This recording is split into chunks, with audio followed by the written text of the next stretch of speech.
여호와는 나의 목자시니 내게 부족함이 없으리로다. 그가 나를 푸른 초장에 누이시며 쉴만한 물가로 인도하시는도다. 살아계시고 역사하시는 하나님 아버지, 이 시간 주님 앞에 나아갑니다.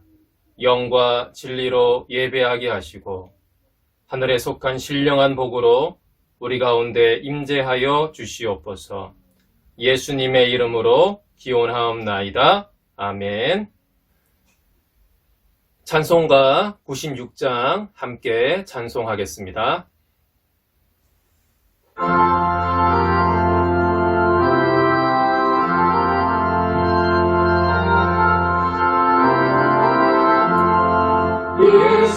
예수님은 누구신가? 오는 자의 위로와 없는 자의 풍성이며 선한 자의 높음과 잡힌 자의 노임되고 우리 기쁨 되시네. 예수님은 누구신가?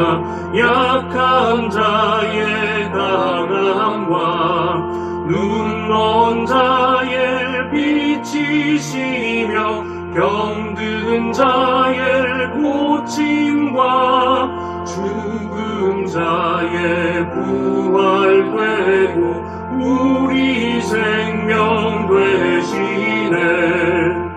예수님은 누구신가? 주한 자의 선함과 죽은 자의 생명이며 죄인들의 중보와 멸망 자의 구원되고 우리 평화 되시네.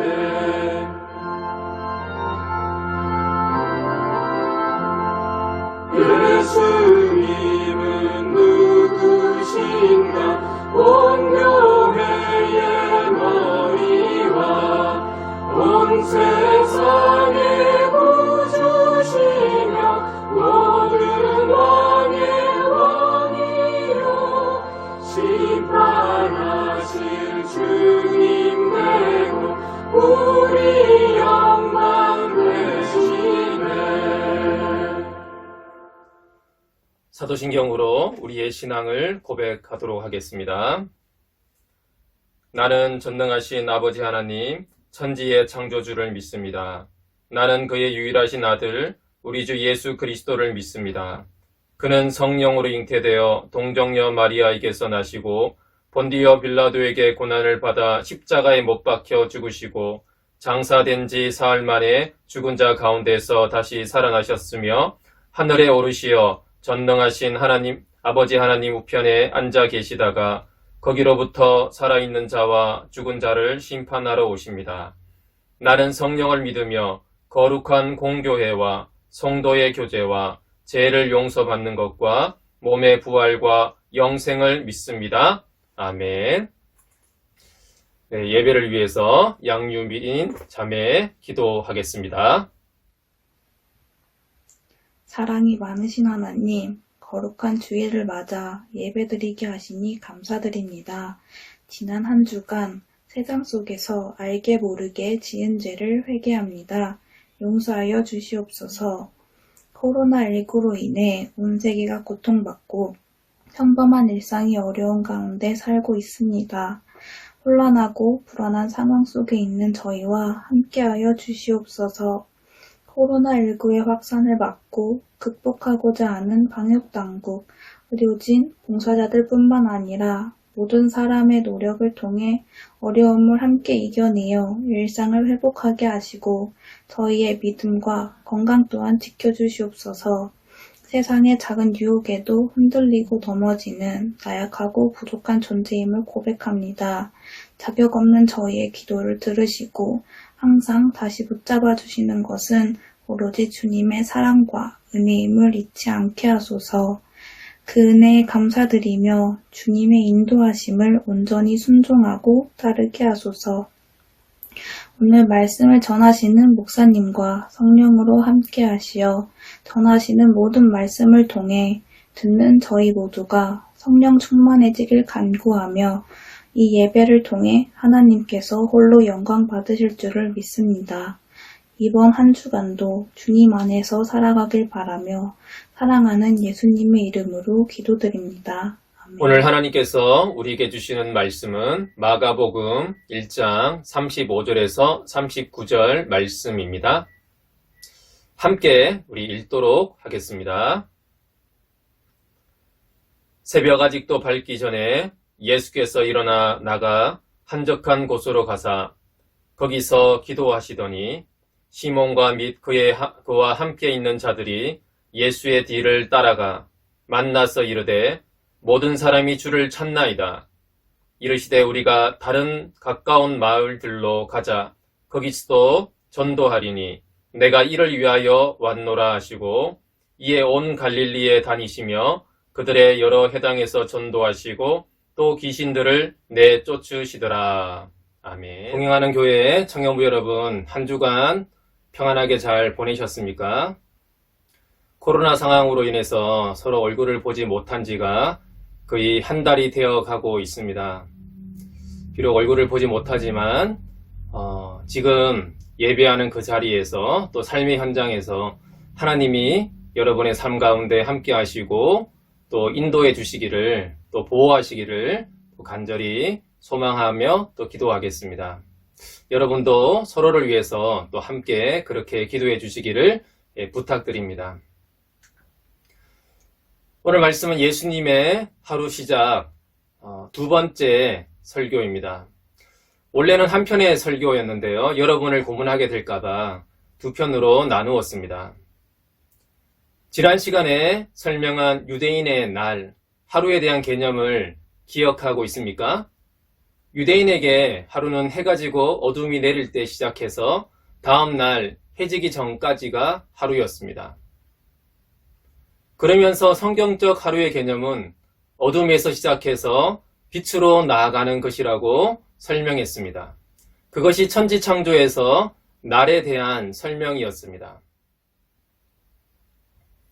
창세기에서 날의 시작은 어둠에서 빛을 만드는 것이고 기독교의 본질 또한 어둠에서 빛으로 나아가는 것이라고 말씀드렸습니다.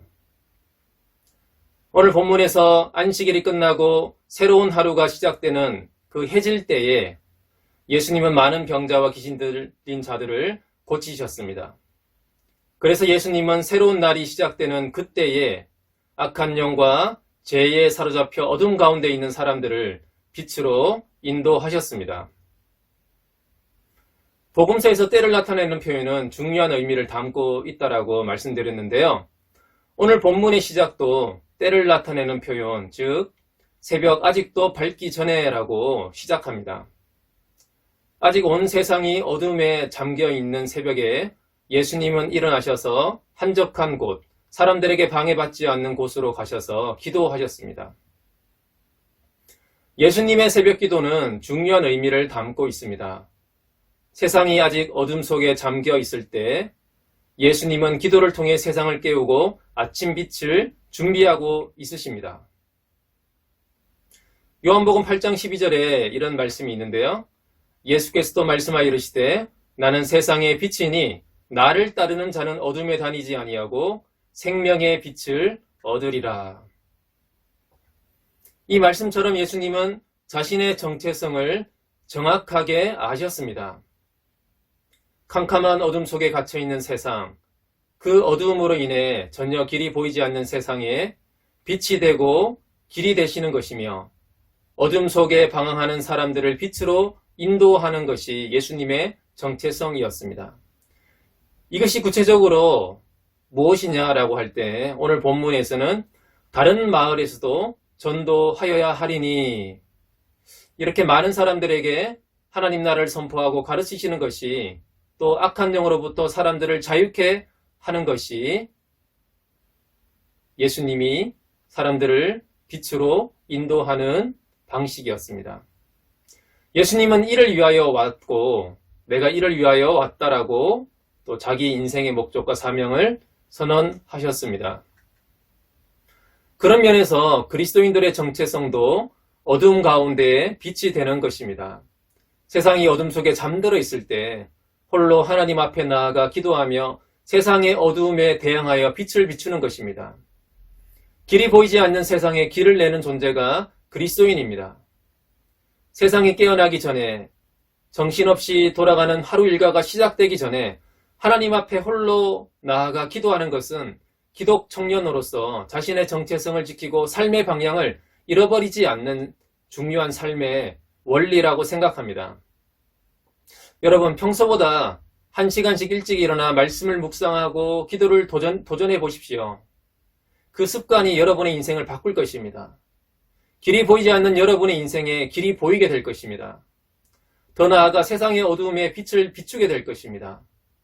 힘겹게 아침에 일어나서 세상과 사람들이 요구하는 것에 반응하느라고 정신이 없었던 삶에서 벗어나 하나님의 길을 예비하는 하나님의 백성이 될 것입니다. 예수님이 기도하시는 그 새벽에 제자들이 예수님을 찾아왔습니다. 그 이유를 본문 37절에 이렇게 설명하고 있는데요. 모든 사람이 주를 찾나이다. 이런 새벽에도 불구하고 많은 사람이 예수님을 찾고 있었기 때문에 제자들도 예수님의 뒤를 따라왔습니다. 36절에 보시면 시몬과 및 그와 함께 있는 자들이 예수의 뒤를 따라가. 이 따라가라는 이 원어의 의미는 우리가 흔히 알고 있는 의미와 다릅니다. 예수님이 베드로에게 나를 따르라고 말씀하시자 베드로는 모든 것을 버려두고 예수님을 따랐습니다. 여기서 따르다라는 것은 예수님 자체를 따른 것을 의미합니다. 예수님께 동의하고 순종하여 함께 가는 것을 의미합니다. 그러나 오늘 본문의 36절에 예수의 뒤를 따라가다, 이 따라가다라는 이 단어의 의미는 기어코 쫓아가다, 추격하여 따라붙다라는 의미입니다.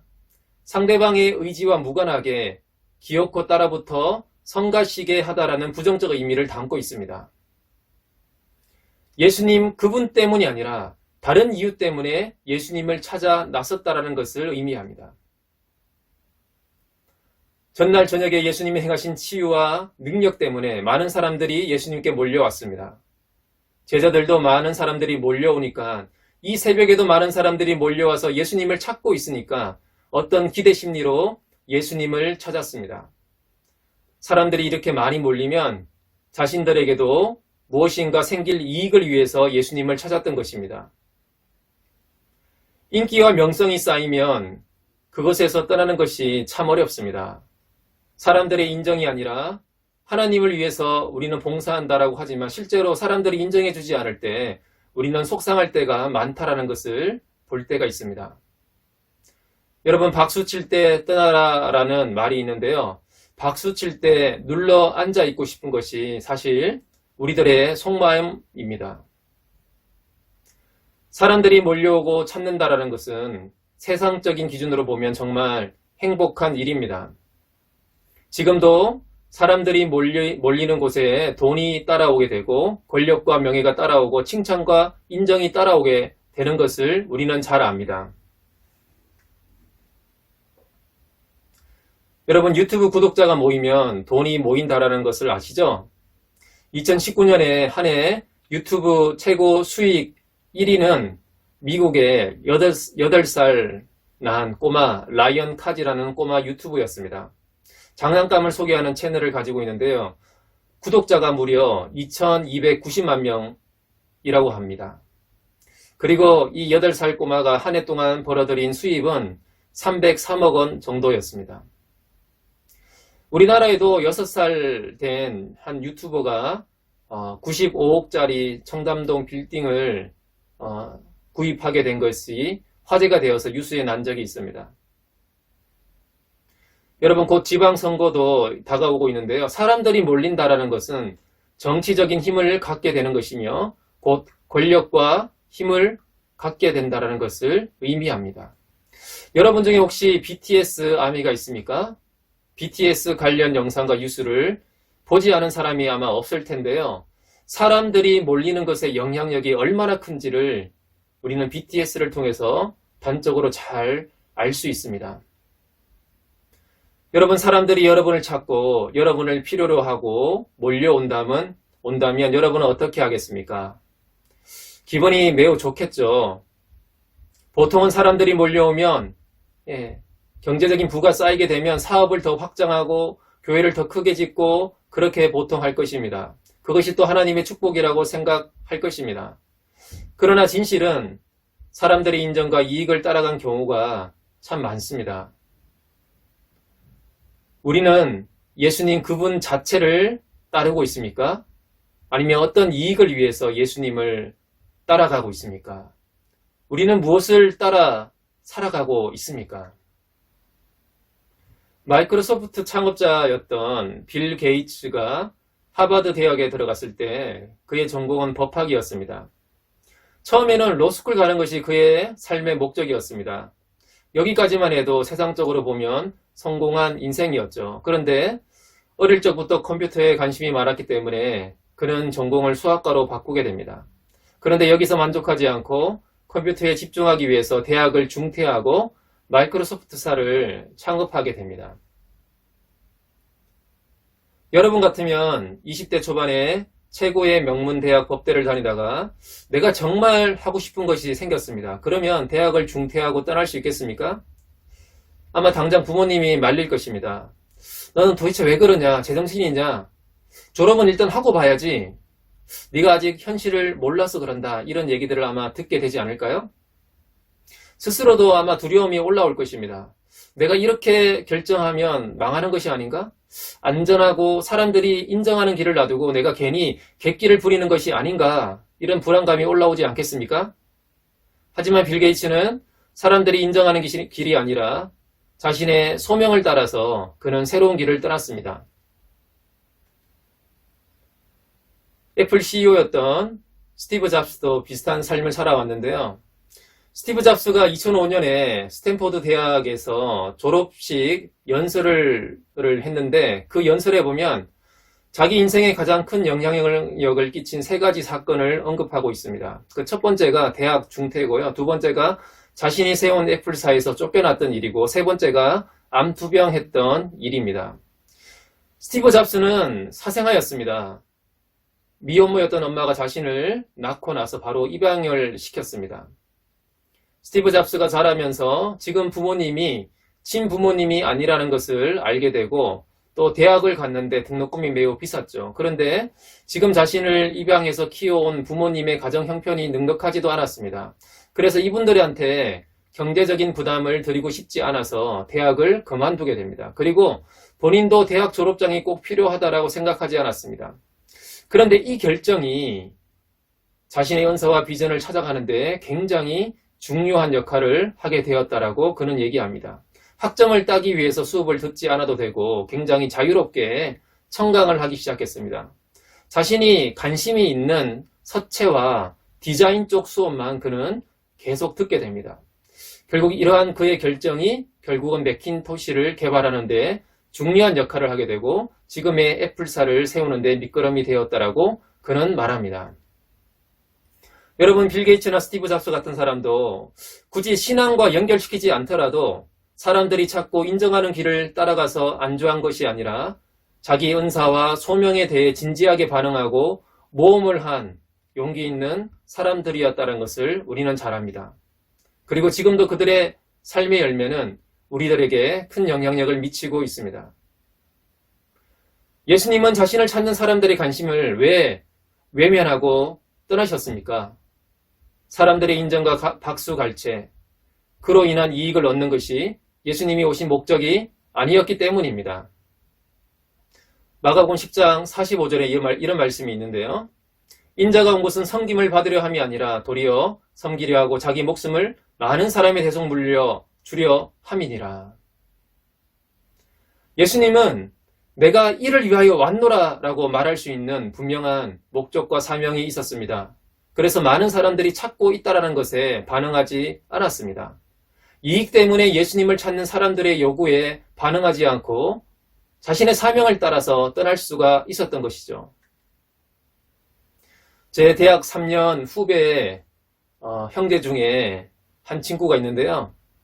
이 친구는 대학 2학년을 마치고 군대에 갔습니다. 군대에서 군생활 중에 아버님이 병환으로 돌아가시게 되었습니다. 어머니와 여동생이 이제 남아서 가정 형편이 좋지 않았습니다. 그래서 이 친구는 군대 가기 전에는 굉장히 하나님을 신실하게 따르고 또 하나님 중심으로 살아가는 친구였는데, 군대 제대하고 나서 아버님이 부재한 상황 속에서 또 집안의 어머니와 여동생, 가정 형편에 대한 부담감, 그 책임감들을 자기가 짊어져야 된다는 부담감을 잔뜩 짊어진 채 하나님을 의지하기보다는 자기의 힘으로 악착같이 집안을 도와야 된다라는 부담감을 갖고 살아갔습니다.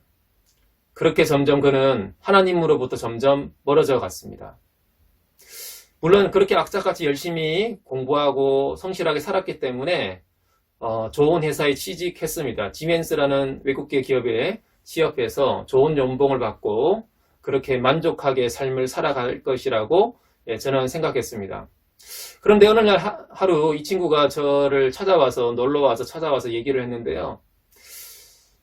자기가 그렇게 세사 생활을 하는데 너무나 삶의 의미를 찾지 못하고 불만족스럽고 공허함과 우울증이 찾아왔다라고 그렇게 고백했습니다.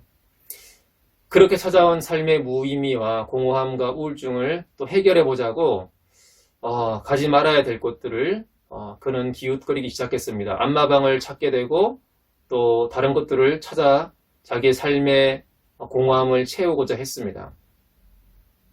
그런 자기 삶의 어려움들을 찾아와서 저랑 함께 얘기를 나누었던 적이 있습니다. 그는 그의 삶의 인생의 목적을 잃어버리고 방황하고 있었던 것이죠. 그러던 어느 날 몇 개월이 지나고 나서 이 친구로부터 소식이 왔는데요. 아프리카 자전거 대륙 횡단 여행을 하기 위해서 회사를 그만뒀다라는 소식을 들었습니다. 제 후배는 다른 어느 한 친구와 둘이서 아프리카 자전거 횡단 여행을 계획하고 또 자전거 횡단 여행을 하면서 사람들에게 마을을 찾아다니면서 모기장을 나누어주는 사업을 했습니다. 그것을 위해서 모금을 하고 사람들에게 홍보하고 실제로 그렇게 해서 아프리카 대륙 횡단을 위해서 한 6개월에 걸쳐서 여행을 하게 됩니다.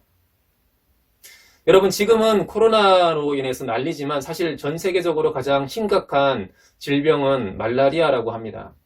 제 후배가 아프리카 자전거 대륙 횡단을 했던 2010년도만 해도 아프리카는 1년 동안 말라리아로 사망한 사람들이 100만 명에 이르렀다고 합니다. 무려 100만 명의 이런 사람들이 말라리아로 죽어갔습니다.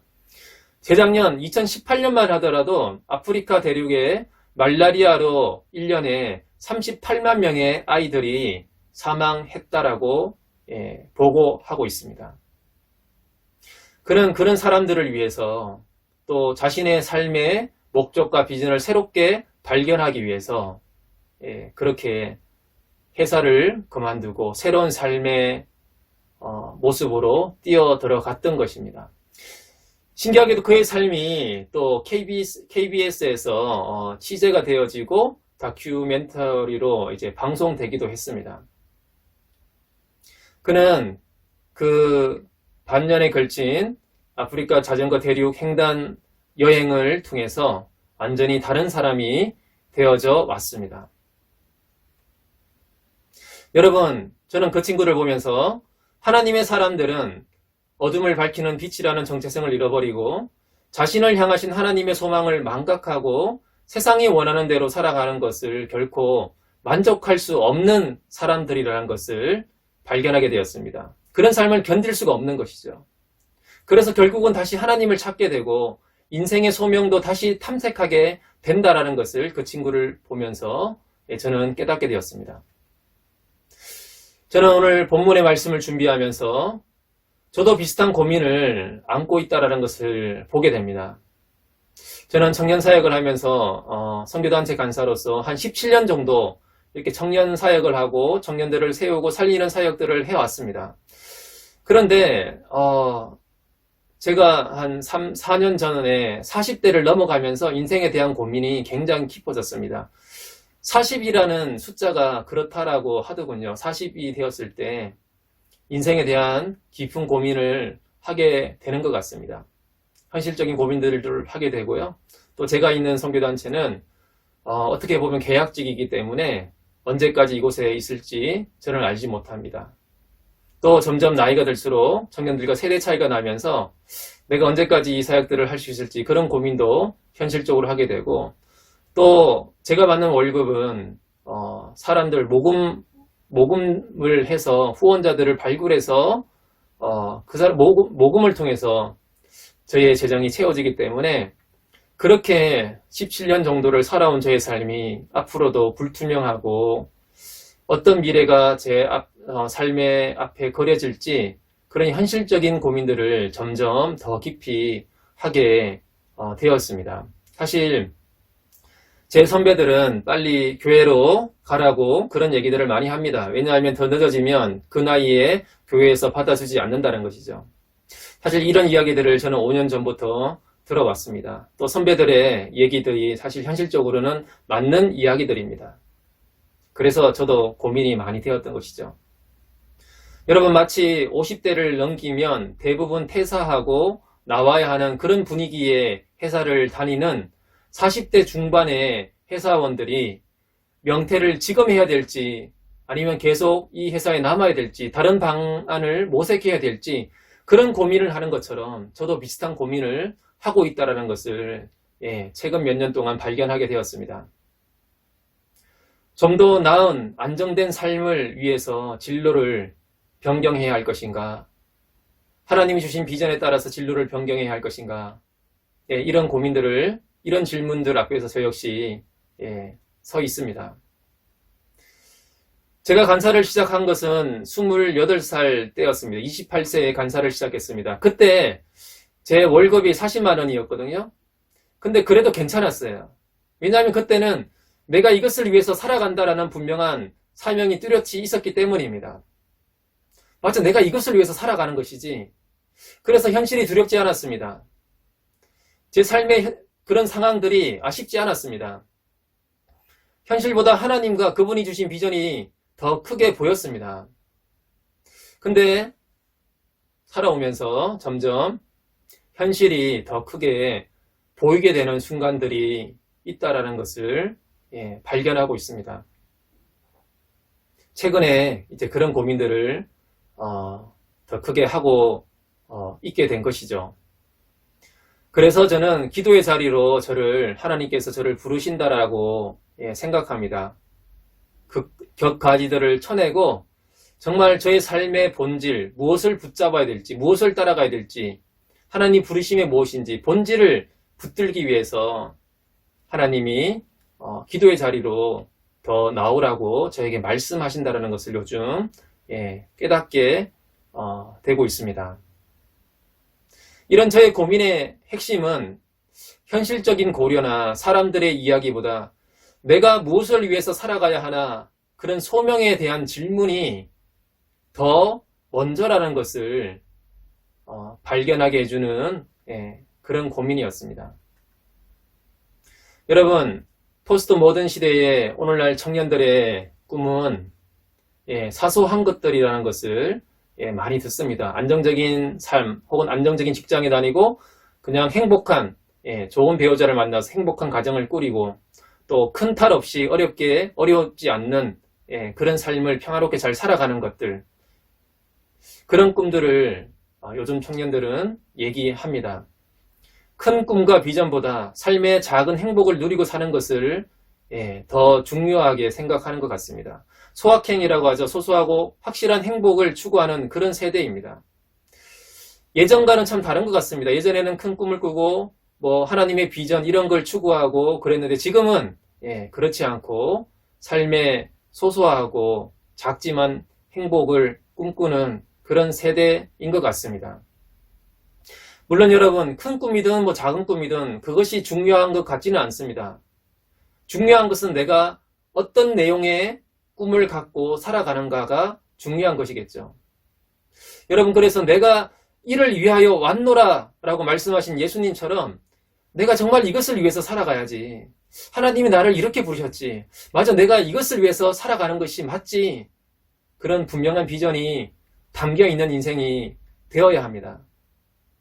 물론 그것이 지금 당장 눈에 보이지 않을 수 있습니다. 하지만 여러분, 우리 이런 청년의 때에 이것을 고민하고 찾아가고 또 애쓰고 치열하게 그렇게 고민하고 우리는 살아가야 할 것입니다.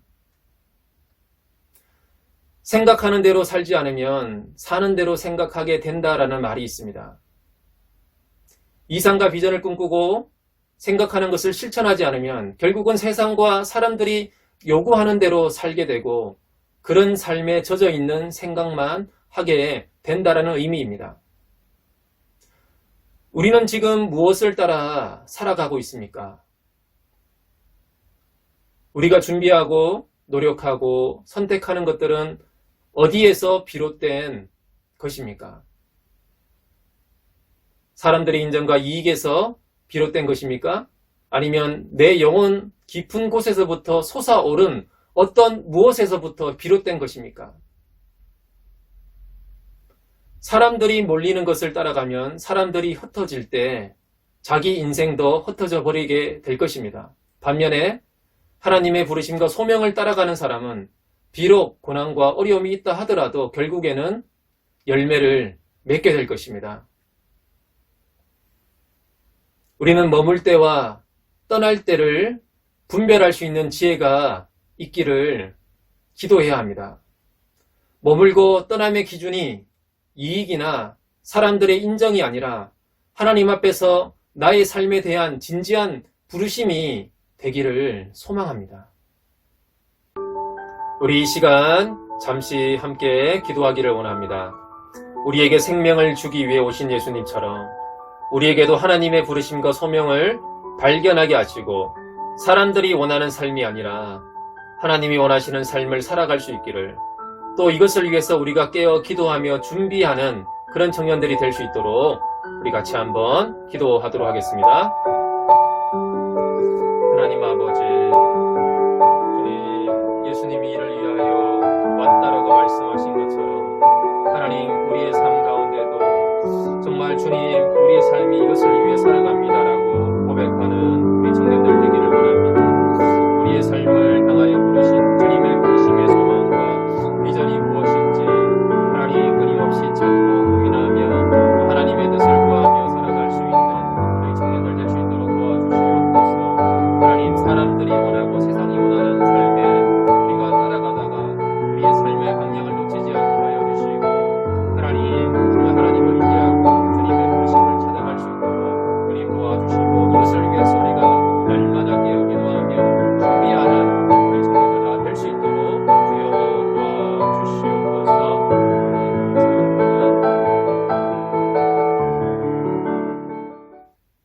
하나님 아버지, 주님, 이 시간 함께 예배드리는 우리 청년들의 삶을 주님께서 붙들어 주시옵소서. 그들의 삶의 현장 가운데 주님께서 함께하여 주시고 이들의 인생의 여정과 진로 가운데 성령께서 함께하시며 인도하여 주시옵소서. 주님의 선하신 뜻이 이루어질 수 있도록 도와주시고 삶의 여러 가지 어려움과 역경을 만날 때마다 하나님을 의지함으로 헤쳐나갈 수 있도록 주여 붙들어 주시옵소서. 건강을 지켜주시고 강건케 하여 주시며 하나님께서 주님 필요한 것들을 이들의 삶 가운데 채워 주시옵소서. 예수님의 이름으로 기도합니다. 아멘.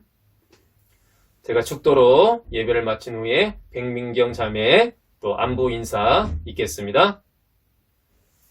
지금은 우리 주 예수 그리스도의 은혜와 하나님의 극진하신 사랑과 성령님의 감화 감동 교통하심이